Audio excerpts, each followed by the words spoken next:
వర్ష తీవ్రత ఆధారంగా హెచ్చరికలు జారీ చేస్తూ ఉంటారు వాతావరణ శాఖ అధికారులు. హెచ్చరికలను ఎప్పుడు జారీ చేస్తారు? ఈ హెచ్చరికల అర్థం ఏమిటి? రెడ్, ఆరెంజ్, ఎల్లో హెచ్చరికల మధ్య తేడా ఏమిటి?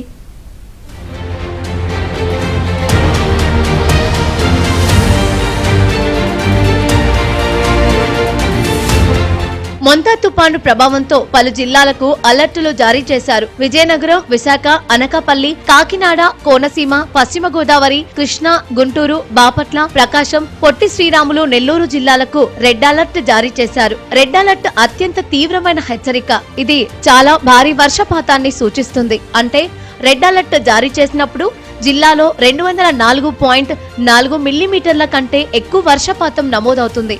ఈ రెడ్ అలర్ట్ హెచ్చరికను జారీ చేసినప్పుడు ప్రజలు అప్రమత్తంగా ఉండాల్సి ఉంటుంది. బయటికి వెళ్లకుండా జాగ్రత్తగా ఉండాలి.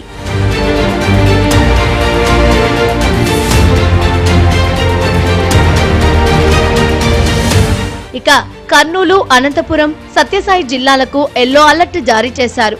ఎల్లో అలర్ట్ హెచ్చరికలు అంటే భారీ వర్షం కురిసే అవకాశం ఉంది అన్నట్లు. ఈ హెచ్చరిక జారీ చేసినట్లయితే 64.5 మిల్లీమీటర్ల నుంచి 111.5 మిల్లీమీటర్ల వరకు వర్షపాతం నమోదయ్యే అవకాశం ఉంది. అటు శ్రీకాకుళం, పార్వతీపురం, మన్యం, అల్లూరి, తూర్పు గోదావరి, ఏలూరు, ఎన్టీఆర్, పల్నాడు, నంద్యాల, వైఎస్ఆర్, అన్నమయ్య, తిరుపతి, చిత్తూరు జిల్లాలకు ఆరెంజ్ అలర్ట్ ఇచ్చారు. హెచ్చరిక చార్ట్ సాధారణంగా తెలుపు, ఆరెంజ్ రంగులను చూపుతుంది. తెలుపు రంగు చినుకులను సూచిస్తుంది. అలాగే ఆరెంజ్ అలర్ట్ అనేది మోస్తారు వర్షపాతాన్ని సూచిస్తుంది.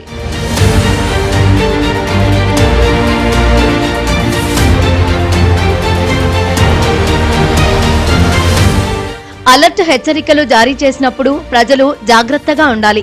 ఆస్తి, ప్రాణ నష్టం జరగకుండా ప్రభుత్వం, అధికార యంత్రాంగం అన్ని చర్యలు తీసుకుంటుంది.